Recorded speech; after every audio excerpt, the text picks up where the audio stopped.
नमस्कार दोस्तों, स्वागत है आपका प्रयागराज स्टेनो चैनल पर। Allahabad high court special dictation संख्या 22 85 शब्द प्रति मिनट से की गति से बोला जाएगा। बहुत ही ध्यानपूर्वक लिखिएगा।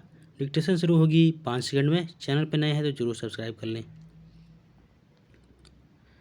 Ready, start. यह कथन शक्ति और चरित्र के बीच गहरे संबंध पर अंतर्दृष्टि डालता है। जब व्यक्ति को शक्ति प्राप्त होती है तो उसका वास्तविक चरित्र सामने आता है। प्रतिकूल परिस्थितियों में इंसान अक्सर संयम और धैर्य का प्रदर्शन करता है, क्योंकि परिस्थितियां उसे विवश कर देती हैं। लेकिन जब किसी व्यक्ति को शक्ति मिलती है, चाहे वह राजनीतिक, आर्थिक या सामाजिक हो, तो वही शक्ति उसके चरित्र की असली परीक्षा लेती है। शक्ति को सदियों से विभिन्न दृष्टिकोणों से देखा गया है।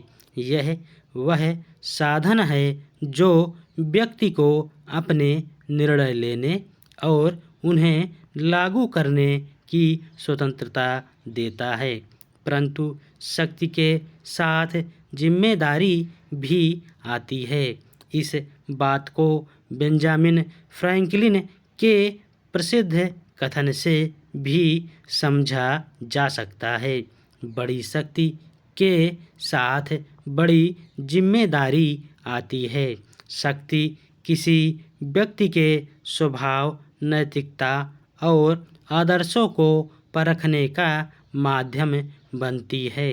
एक व्यक्ति जो साधारण जीवन में संयमित, विनम्र और नैतिक हो सकता है, वही शक्ति प्राप्त करने के बाद अहंकारी, लालची या अनैतिक हो सकता है।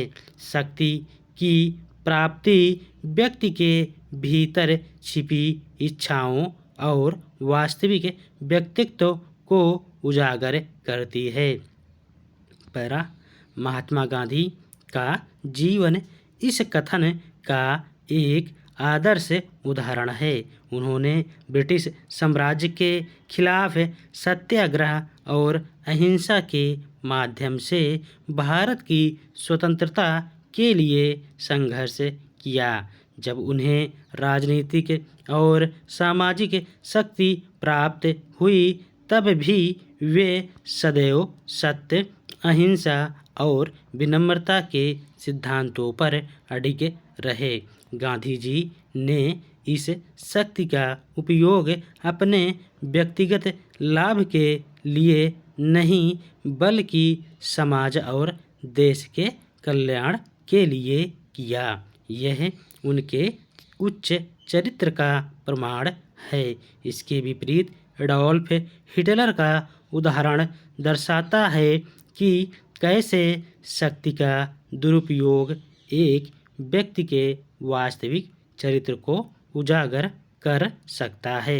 हिटलर ने जर्मनी की सत्ता हासिल की और अपनी शक्ति का उपयोग मानवता के विरुद्ध अत्याचारों के लिए किया।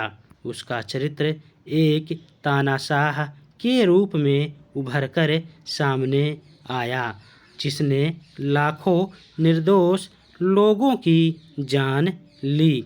यह शक्ति का अत्यधिक दुरुपयोग और उसके चरित्र की नकारात्मकता को दर्शाता है।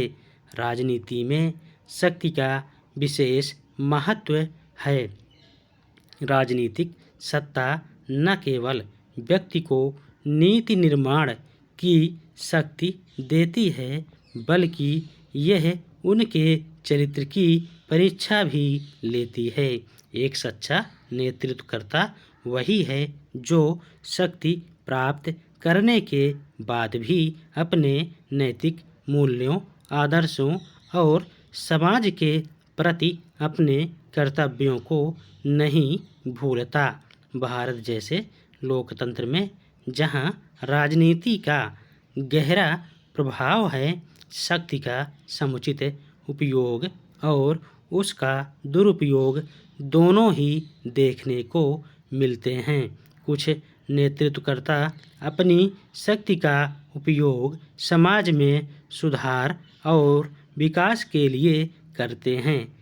स्टॉप। धन्यवाद।